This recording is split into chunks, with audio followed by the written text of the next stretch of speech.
I have a little story for you. Here it goes. So I'm 26 years old.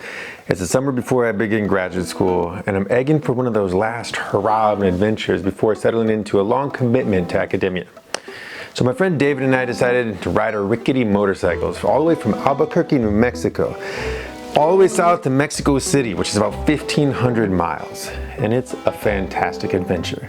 We crash our bike multiple times, mirrors shake off, lights shake off, myriad other things break off our bikes. But this just gives us an opportunity to meet a whole bunch of locals who are more than happy to help us, feed us, take us in, and fix the old hogs. Now, it's not my first time in Mexico, but now I'm falling in love with this country like I've never before. But the moment we drive into that massive suburban periphery around Mexico City, home to 25 million people, something less lovable happens. David and I are pulled over by a squad of motorcycle cops who direct us to a roadside out of the highway, and they immediately set upon us with their weapons and rob us blind. Now, we refuse their demands to hit up the ATM machine and empty out our bank accounts, but we can't stop them from searching our bags. They find $500, that's all the money we have, and they pocket all of it. Suddenly, I am livid. I watch as these uniformed agents of the state divvy up our money, get back on their motorcycles, and drive off into the sunset. These are the police. What are they doing? Aren't they supposed to protect us? Well, just less than a year later, I'm in graduate school and I'm diving through some of the readings for my graduate seminar in comparative politics. I'm introduced to a scholar named Charles Tilly, who in his seminal book, Coercion, Capital in European States, seems to be making an audacious claim. The early modern states were barely distinguishable from groups of armed bandits. The difference being that over time, states developed more clever and efficient ways of extracting wealth and resources from the human populations that were tied to the territories that they controlled. Eventually, some states became so good at this extraction game that their own populations not only stopped resisting it, but actively supported those efforts, seeing it as a necessary part of maintaining a healthy society. In many other cases, however, the state still struggles to extract wealth from its population in a way that won't be resisted and resented. We might call these weak states today. And then I thought back on my experience being robbed by the cops in Mexico City. In a sense, those cops were just doing what all states must do, employing the threat of coercion to extract money out of me, to tax me. But whereas I would have been happy to pay $500 in a fee before I brought the motorcycle into Mexico in the first place, I was none too happy about being robbed blind by a bunch of goons in uniform, just randomly.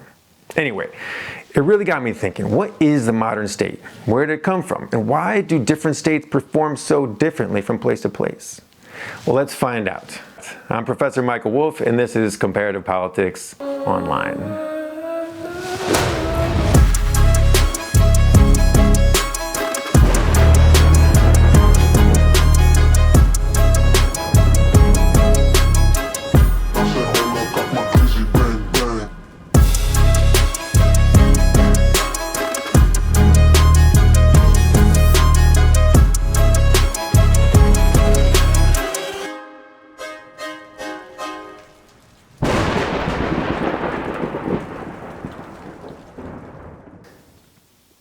Scholars and philosophers of political history have been mulling over these questions for a long time. In 1651, the Englishman Thomas Hobbes famously argued that the modern state was formed out of a so-called social contract implicitly agreed to between human subjects and a sovereign ruler, and in which those human subjects would voluntarily give up their personal freedom for the security from the predations of their own neighbors, that all-powerful rulers might provide. Now, a few decades later, another Englishman named John Locke, you may have heard of him, chimed in. He said the social contract was real, but he argued further that the security people were looking for had to do more with the protection of their private property. For a social contract to be legitimate, therefore, a ruler not only needed to protect his subjects' private property from those who wanted to steal it from them and kill them in the process, but he also could not steal it himself. He was not above the law, so to speak. Less than a century later, during the 1750s, a Genevan-born radical named Jean-Jacques Rousseau took the idea of the social contract to an entirely new place. For the kings of his day to claim that subjects agreed to be ruled was simply rubbish, he argued. Nope. Those people became subjects because they were subjugated by force of arms and very much against their will. That was called tyranny, mon frère, not choice. However, he did believe that a legitimate social contract could exist if, and only if, sovereignty rested not in the divine right of kings, but rather in the people themselves. Well, that of course begs the question, who are the people? This is where Rousseau really left his mark on history. He called them nations, roughly understood as natural groupings of human communities with a common history, lineage, language, culture. And he argued with great consequence, as we shall see later, that these nations had a divine right to govern themselves. And thus was born two great phenomena that define our world today, yet usually we take for granted: democracy and nationalism. More on that later. But speaking of those who make a mark on history, you may have also heard of Karl Marx, maybe? Well, he of course wasn't going to remain quiet on the question of world history, and from the 1840s until his death in 1883, he wrote a lot about the origins of the modern state too. But to him, the concept of nations was rubbish, and the social contract too. Instead, the state just used those concepts as propaganda to persuade the masses to embrace a system that was built to exploit them. The modern state, he said, was merely the executive committee of the bourgeoisie. That is, the owners of capital, the rich, the bastards. The state, he believed, was fundamentally a violent and exploitative institution that served the interests of a small, wealthy elite while crushing the soul of humanity under its foot. Eventually, he predicted, it would wither away and humans might again be free, although an authoritarian worker state would have to abolish private property first. And then sooner or later, we simply wouldn't need coercive authority above us since we would have nothing to fight about, right? So by the latter half of the 20th century, as you probably know, it was clear that the world's communist states were not going to just wither away of their own accord, no matter how long ago they abolished private property. So, pro-capitalism scholars then began dialing in their own theories about the origin of the modern state to counter Marx. Now, remember Seymour Martin Lipset from our last video? In his seminal book, Political Man, The Social Basis of Politics, 1959, he argued that the modern state was not a conspiracy of a small cohort of evil capitalists, nor did it emerge overnight. Rather, it was and continues to be the product of the long-term, mostly uncoordinated efforts by those empowered to adapt to the social, cultural, and technological changes generated by economic development. In his view, first there was trade, then the government built customs houses to tax that trade, then the government used those tax revenues to build new ports, new roads, new railroads, which allowed more trade, and that itself created more tax revenue. Meanwhile, all the profits made by traders were invested in new economic enterprises like factories and farms and whatnot. And when firms and companies that reaped the profits from those industries fell into dispute with one another, because they were in competition with one another, the government responded simply by creating a judiciary system to adjudicate those disputes non-violently. And on this went. The more an economy grew, the more necessary for those governments to create all the institutions and capabilities that today we associate with the modern state, such as taxation, public security, monetary policy, courts, ad nauseum. Now, personally, I don't think any of the great thinkers we just discussed in this video are entirely wrong. It's just that they all are missing some key ingredient necessary to the process of modern state development. Now, what is that? Let's go back to Charles Tilly for this one. He says that the modern state is all about power and coercion. Strong states are strong today because they have created effective and efficient institutions that monopolize violence and the extraction of wealth and resources from their subject populations.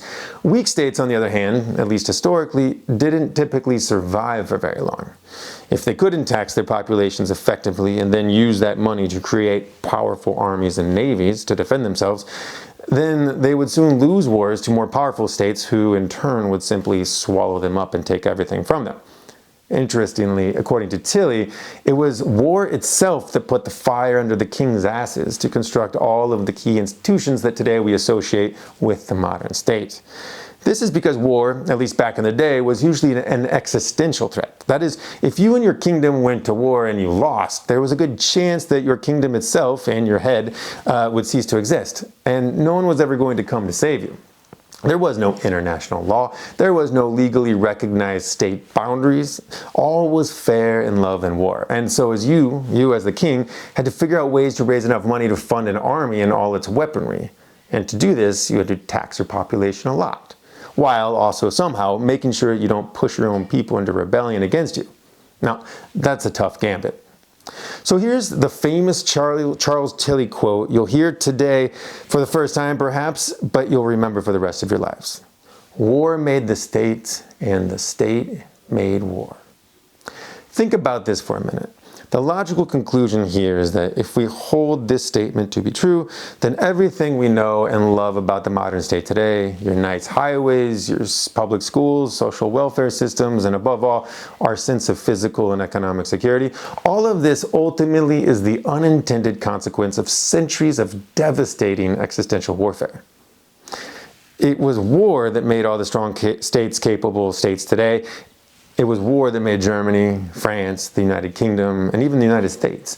And in turn, it was strong states that produced healthy, stable, and rich populations, and of course took them to bigger wars.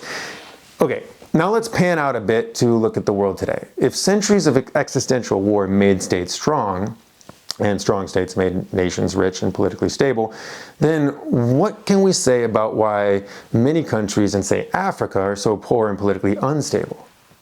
Now, if you ask the political scientist Jeffrey Herbst this question, his answer might make you feel uncomfortable. See, Herbst was a Tillyist to the core, but unlike Tilly, who worked within the comfort zone of Europe's distant past, Herbst was asking tough questions about present-day and future Africa, questions that had real implications for millions of people living in the here and now. Now, I want you to read this article, War in the State in Africa, and tell me what you think. But the short of it is this. Many countries in Africa today are mired in armed conflict and have been for a long time, many since the time of their independence from colonial rule. Few of these conflicts are truly existential, however, thanks in large part to an unexpected culprit, the United Nations, or more broadly speaking, the rise of international law after the Second World War, in which was codified a radically consequential new international norm that a nation's territory is inviolable and cannot be invaded or taken at will by other state powers. And as a result, wars in places like Africa have generally been domestic. Civil wars, of course, and civil wars destroy institutions and compromise peace far more than interstate wars, unless, of course, you lose those interstate wars. Given this dynamic, what is Jeffrey Herbst's recommendation to help African nations escape the quagmire of poverty and civil conflict? Well, he beats around the bush a bit with his answer, but ultimately it is this. Don't give them aid. Don't try to develop their economies. Don't speak to them of nationalism and democracy. Give them the only thing that can help them build strong, stable states. Give them war. But what do you think? Is what the world needs now more war, sweet war? I'm Professor Michael Wolff, and this is Comparative Politics Online.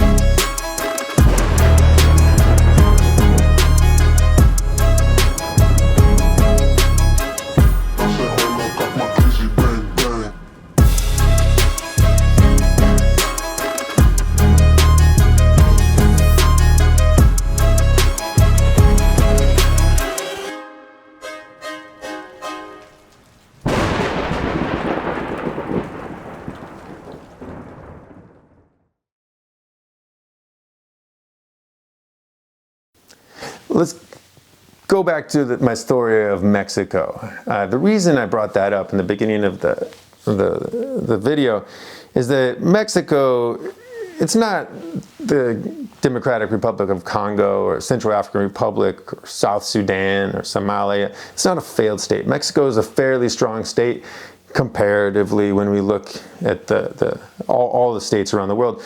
But when you compare it to the United States or Canada, Mexico is a pretty weak state. And one of the symptoms of its weakness is the cartel violence that we see today. We're seeing anywhere between 30 and 40,000 people murdered in the context of a drug war in Mexico every year, and tens of thousands of people disappeared, which is tantamount to murder as well. We see different criminal groups and other types of armed groups governing territory, which means that national law, constitutional guarantees of civil liberties, for example, don't really apply evenly across the country. So there is a lot of suffering of communities, of individuals, there's lots of corruption, and all of these are symptoms of a weak state. Now, according to the Tillian hypothesis and Jeffrey Herbst's suggestion for Africa, maybe what Mexico needs is more war, sweet war. Maybe it needs to get engaged in existential conflicts with its neighbors. Its neighbors being, Guatemala on one hand, which it could probably just take over if it really wanted, or the United States on the other hand, which would probably gobble up Mexico. But what does interstate war bring besides the swallowing up of one power and the strengthening of another? It also brings mass suffering and death. And that is a huge cost. So when I think about that story, okay, I don't like the corruption of cops pulling me over and robbing me blind, right? That sucks. And that's a symptom of weak state. But do I think it's worth the cost to see millions of people suffer catastrophic interstate war in the hope that 10, 20, 100 years from now, Mexico will have a strong state that can govern society peacefully and prosperously? It's hard because I love Mexico. I don't want to see people suffer. So this idea that war is the only pathway towards strong statehood, and strong statehood the only pathway towards political stability and peace and prosperity, it's a complicated one. But I want to hear your answer to these questions as well. So please share them in the discussion post for this week. I look forward to seeing them.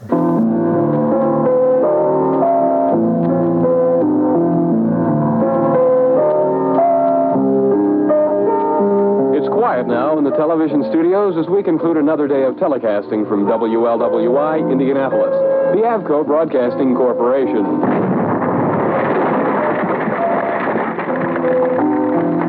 Why not tune in WLW Radio, the nation's station, 700 on your dial for music till dawn. This program features pleasant music all night long. For now, this is Dave Letterman wishing you a pleasant good night.